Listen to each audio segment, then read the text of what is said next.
Good day, everybody. Welcome to Warhammer Survival. We're going to do something a little different today.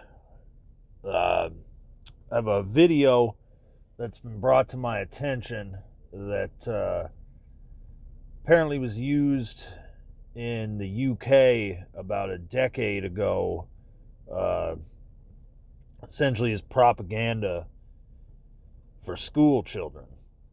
It is by a group called the Forum for the Future, and we'll take a little bit of a dive into who they are, or more importantly, who they're associated with after we get through this video. So, without further ado, let's get into it.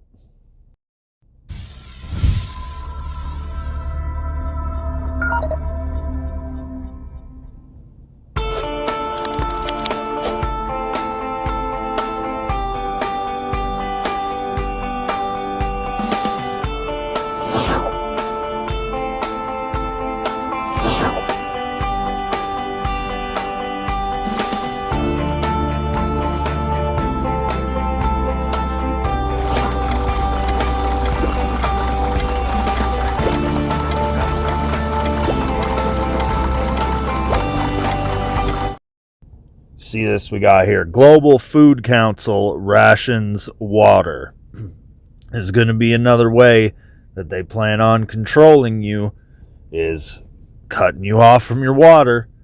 And like the rule of threes says, man, 3 days without water and you're a dead man.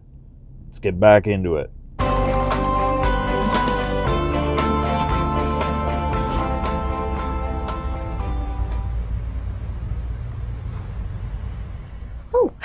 Hi, I'm so glad you're on time. I'm V. I'm looking forward to showing you around Planned-opolis today. My husband works from home. He's a virtual engineer working on one of the city... See, we got here, we're working from home. We got all the technology on our face here. Working the desalinization thing. Yep. These desalination plants. He controls the robots who do all the important maintenance. I think he basically plays computer games for a living. You ready to go? Have you got your calorie card open on your smartphone? I registered your visit with Slick Travel Corp the other day, so they've allotted you a journey time to match mine. Do you have your calorie card? Guessing that's some sort of food stamp ration system, and then we're registering you for transportation, because you're not going anywhere, at least not anywhere far or fast, without being registered in some kind of system where all your travel's monitored. It makes so much sense, doesn't it? Switch off brain and go to work. With this many people around, I'm glad there's a mega computer in charge. We're so lucky. Our kids were allocated a school quite near my practice, so I can drop them off on the way. It saves on our calorie ration. Well, it won't be long until the little darlings get their career announcements. They've been working so hard, so I'm sure they'll get something good. Not that there's anything wrong with fixing carbon scrubbers for a living or anything. Are you hungry? So, you don't choose your own career, you're allocated a career. It's a very 1984 Brave New World-ish thing we got going on here, which will start to make a lot more sense when we look at who this group is associated with after this video. Let's pop to the market as we're passing. Right, what's on the menu this month? No, not meat. It's not your birthday. What's on the menu this month? Choice is gone. You only get meat on your birthday. I'll have a future video on meat and my prediction as to what their plan to sabotage the meat supply is going to be in the near future. You'll be getting that video. Global Food Council are doing a really good job of keeping food production going. I mean, you don't get the choice you used to, but we're better off than most. I think it's probably easiest to walk from here. You barely see a car in the city centre nowadays, unless you're rich.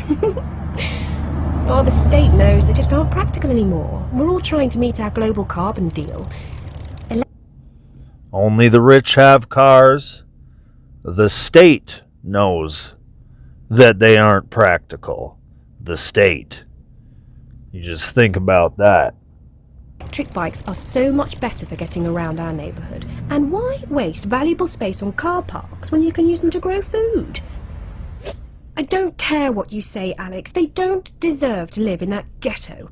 They are completely disconnected. No high-speed transport system, no new internet. They miss out on jobs and many essential services too. Oh, hi again.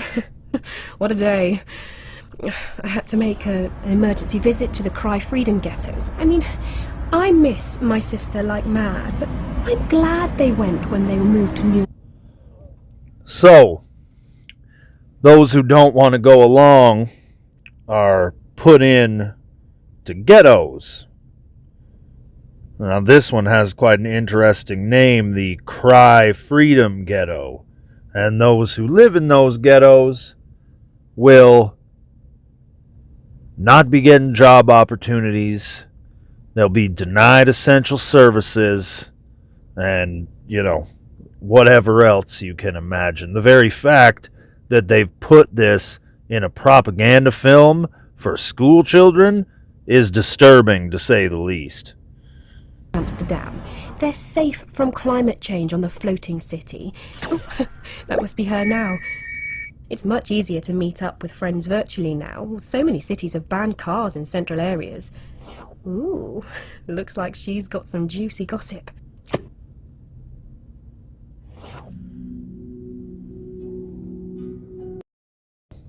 So now that we've got done with that video, here we are over on the organization that released that video's website. They're called Forum for the Future. They are a UK-based organization. They do have a YouTube channel.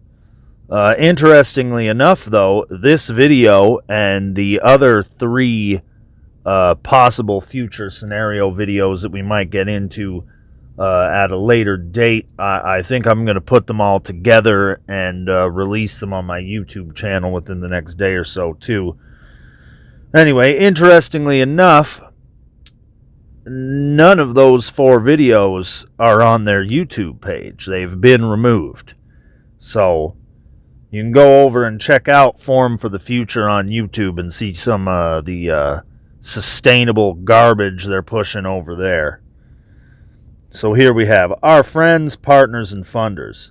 We work closely with a broad range of partners from different sectors, from influential upstart businesses to social enterprises, NGOs and foundations, governments and academic institutions that share our purpose of reinventing the way the world works.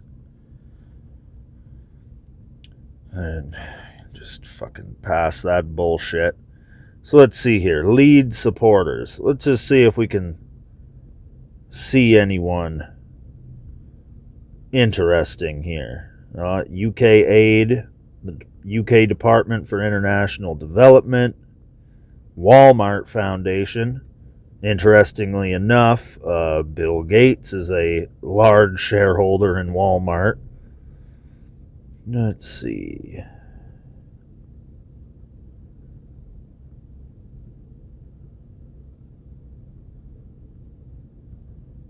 What do we got here? Open Society Foundation. George Soros. What a surprise. The Sustainability Consortium. Sustainable Shipping Initiative. Cargill. The Meat Packer. David Rockefeller Fund. DBS Bank,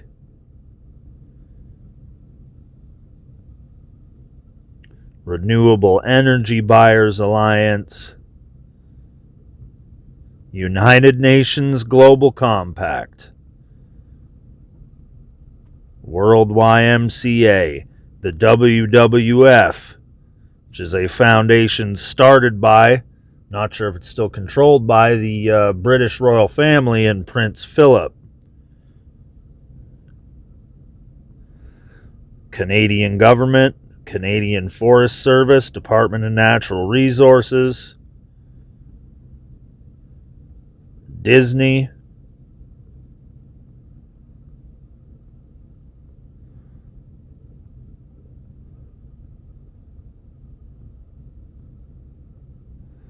World Health Organization, World Business Council for Sustainable Development.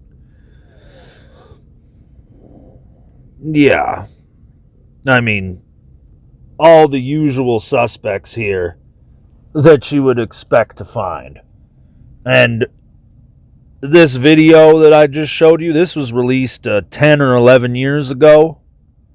And we're starting to see a lot of these things they're talking about come to fruition now with the Great Reset and that whole narrative about eliminating fossil fuels and, you know, not eating meat and the end of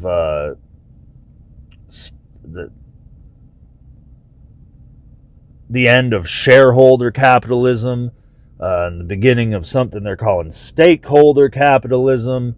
Like, just all the same garbage with all the usual suspects, billionaires pushing it, trying to set about their new world order, which is nothing more than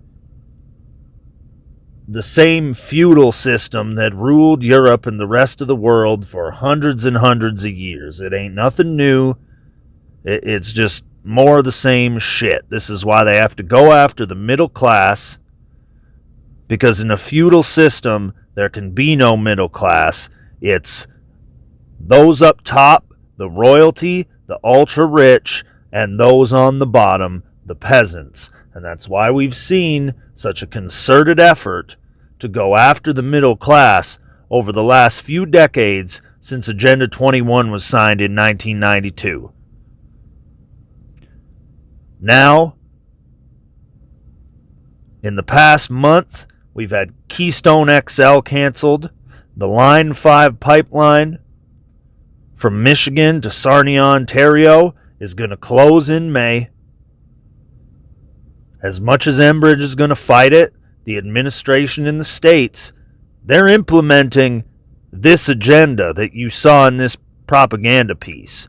This is what they're going for. And it's not just, see, this is the thing that these liberals don't understand, is that it's not just the fuel. You can't simply just switch to riding a bike. It's not simply a life choice. If you don't have the fuel, you will freeze to death in the winter. Oh, you can move to electricity. Oh, you can move to wood. We've all seen, if anyone who has a wood-burning stove knows that they're going after the people who burn wood through insurance. Same as they went after the people who burn fuel oil through insurance. You can't buy a house with a fuel oil furnace now without having to replace it. They won't insure you.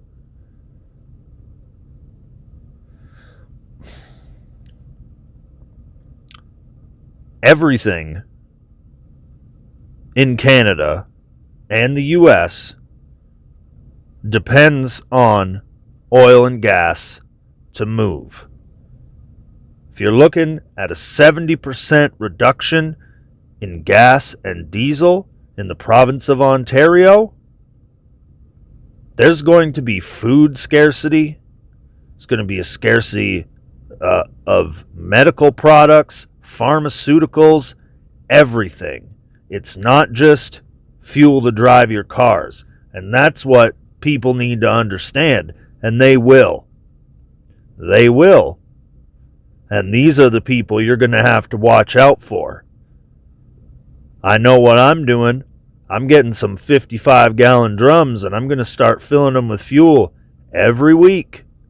Every week I'm going to go to the reserve and buy tax-free fuel and come and fill up my barrels. And I'm going to get building my wood gasifier. And then maybe eventually I'll be building the gasifier that'll go in the back of my old carbureted pickup truck to run that bad boy on wood gas too. Because the price of fuel is going to get insane if you can get it at all. Anyway, that's enough for today. Wish you all the best. Warhammer Survival, Odin out.